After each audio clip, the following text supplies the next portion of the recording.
We want to name just a few of the most important aspects of your life. And we want to call your attention to something that really is important. These may or may not be in order of importance. They're all going to seem important to you, but your Earth spins in its orbit in perfect proximity with other planets. Not your job. Your sun comes up every morning. Not your job. The water of your planet moves around in a pattern that serves your planet in terms of balance and energy and food supply. Not your job. Didn't go with us on that one quite as well. Your blood pumps through your body while you sleep. Not your job. You're not as impressed with these things as we are. We want you to begin putting, for a little while, everything that is important to you in the category of not your job, meaning not your action-oriented job. We want you to understand that there is a broader perspective that is moving things and keeping things in balance, and that the population of your planet is something that is tended to from non-physical consciousness perspective, that so much about what you are living here was set into motion even before you got here, and that there is a vibrational reality that you will call future experience that is underway, that you are contributing to on a daily basis by the sifting and sorting of the contrasts that you live. So just for a little while, we're not asking you to withdraw from life. We're not asking you to not have fun measuring yourself with others. We're not asking you to not enjoy the competitions that you find with each other. We're just asking you to put it in perspective. We're just asking you to acknowledge that there is an energy that creates worlds, a consciousness flowing energy that creates worlds, that comes from what some want to call God. We call it source energy, or your inner being, or the non-physical part of you, that is working for you because you are blessed and deserving, not against you ever. We would like you to accept that as you are here in these leading edge bodies, and that as you explore the details of your life and you find something that is unpleasant to you, like people who are hungry, or people who are angry and mean and belligerent, or that when you experience the exposure of that and you feel the offness of it, that you give birth to a rocket of desire that is then understood by this energy that creates worlds. It becomes part of the consciousness. It becomes part of the becoming. So you keep giving birth to a better world that you don't line up with. You give birth to a better world all day long. You give birth to more peace. You give birth to more prosperity. You give birth to more abundance of all manner. You give birth to all kinds of things by your exposure to it, through your personal exposure with one another and through the media or your televisions or whatever. You are exposed to so much that makes you do what you were born to do, decide and define what would be better. But then you don't go to what's better because you keep focusing upon the problem that you've been exposed to. We want you to step back just for a little while. Try it for a month. People say, what are you doing? Nothing. No, really, what are you doing today? I'm gonna daydream. What? Yeah. I'm gonna go sit by the lake or sit by the fireplace. I'm gonna put my feet in the water. Aren't you going to go to work? Yeah, but I'm not going to focus like I usually do. I'm going to tap into my true power. Probably going to get fired. No, I have enough reserves going. I can go through the motions of what they need from me while I dominantly daydream. I can daydream at night. I can daydream on the way to work. I can daydream on my lunch hour. I can daydream. My mind can wander into the good things of life. I can predominantly daydream. What are you doing? Nothing. You can't be doing nothing. No, really, I'm not going to do anything for a while. What? I'm not going to do anything for a while. Nothing? Hardly. I'll probably get dressed. Take an occasional shower. I'll eat. And I'll show up. but I'll be different because I'm showing up in my wholeness. I'm showing up in my expecting good things to come to me. I'm showing up expecting inspiration to come to me in such a timely way that I can shoot a basket from mid-court and on a buzzer beater win the championship. I can do that. I can invent things and create things by utilizing this higher power that I have to daydream myself to. I'm no longer going to hold myself in practical defiance of my true power. So we're just saying that when you get the hang of this, the power of a non-resisted thought is a comparison of like an atomic bomb to a firecracker. The relationship of the energy and the movement of the energy within it, the power of a non-resisted thought. Try it just a little, not even all the time, just a little more. Daydream a little bit and see what happens. Let your mind wander, or think about when your mind did wander and what it produced.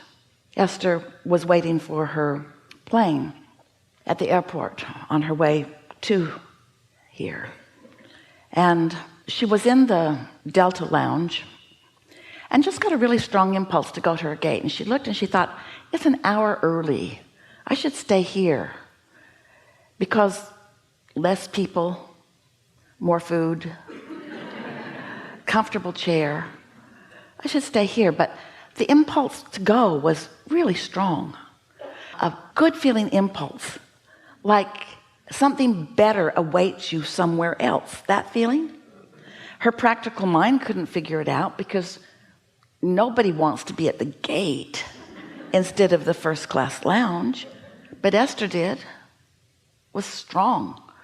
So she went down to the gate, found a seat, saw that her flight was on the board. It was the next flight coming. There was an airplane still there and another one still coming. So she was there really early. And then she thought, I should have a drink of water. My breath might be bad. And she thought, I should eat a breath mint. My breath might be bad. And then she thought, I should stand up. And then she thought, I should go over there. So she's just following these unimportant seeming impulses. And a woman turned around and said, Esther, oh my God, I knew I would meet you someday. I didn't know where or when. Esther said, me neither. All I know is that for the last hour, you've been calling me right here. You've been calling me right here, and see, my breath's good.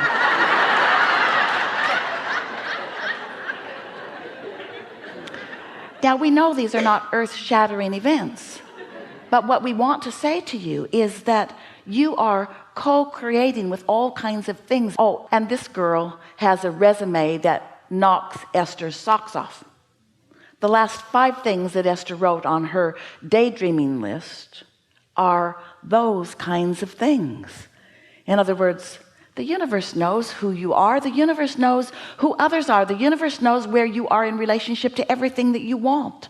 When you are in alignment with who you are and you get an impulse. Now, there's not one of those things that we said to you that Esther was thinking about that feels very important to you.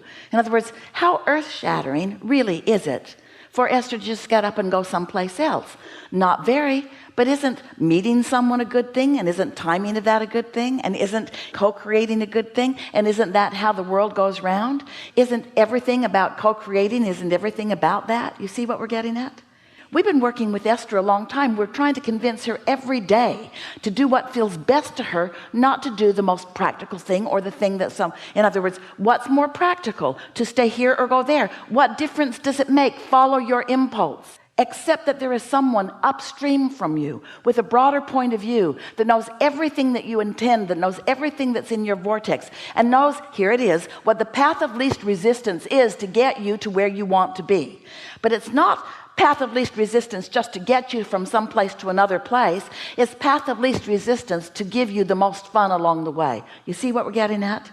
Now, you would like this story a whole lot better if this was the story we told you.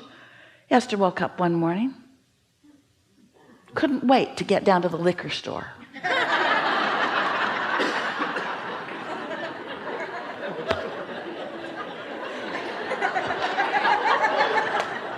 That's where she buys her water and milk. But on this particular morning, she got up, she couldn't wait to get there, and she bought a lottery ticket and she won $10 million. No, she didn't, but you would like that story better. You would like that story better. In other words, you're always wanting the big payoff. We're wanting you to understand that your big payoff life is a series of good feeling events over which you have control, because you are daydreaming, because you're maintaining your feeling of alignment and you're following your impulses, so that everywhere you go, the best that the universe has to deliver to you is delivered to you moment by moment by moment by moment by moment. And that is what living happily ever after really is. There is nothing that you cannot be or do or have. But you cannot hold yourself in vibrational resistance as your practical mind keeps taking score of where you are instead of where you want to be.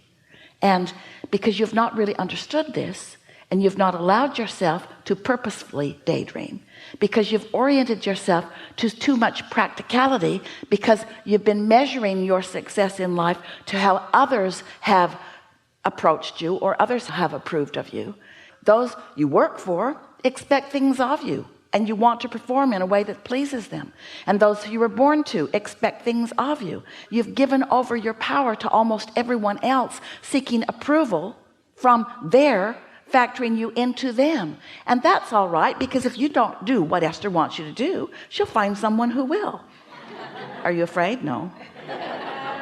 Of course you want to do the things that you are supposed to be doing. We're just asking you to daydream too. Are you following? We're just asking you to begin leveraging this energy that creates worlds. Now, right now, you're sort of limp about it. We just delivered to you a soliloquy that could take you happily ever after into outrageous success on any endeavor that you're about, and you are limp about it because it doesn't seem big enough. It doesn't seem important enough. We ask for zero sacrifice. No sacrifice, no struggle, no attention, no effort. We didn't ask for any of the things that you equate with success. You've been barking up the wrong tree for quite a long time. It's time for you to start being nicer to yourself and daydreaming more and being happier about things and giving yourself more leeway and going to more places where you feel good and looking for more vistas that you can sit and look at, and more daydreaming, more just giving yourself the opportunity to let your mind be still while your vibration rises, so that then you can receive the impulse to put you in the right place at the right time for the things that you are looking for. We've enjoyed this interaction immensely.